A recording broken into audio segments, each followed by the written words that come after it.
Ken Blanchard once famously said, "None of us is as smart as all of us."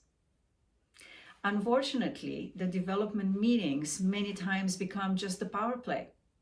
The strategic workshops, instead of being focused on solving the challenges of the futures, are really mostly the space for discussing the mistakes in the past. And instead of looking for the space to mutually benefit from each other and group intellect, the time and energy is lost for unproductive discussions where instead of for reason, there is mostly the space for feelings.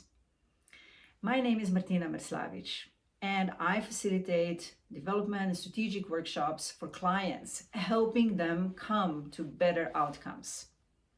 When doing that, I like to combine different approaches such as Luma, Mobius Loop, game storming, design thinking, and many others. But before we even start, I like to have a serious, meaningful discussions with my clients. What needs to happen at this workshop for all of us to open a bottle of champagne when we finish?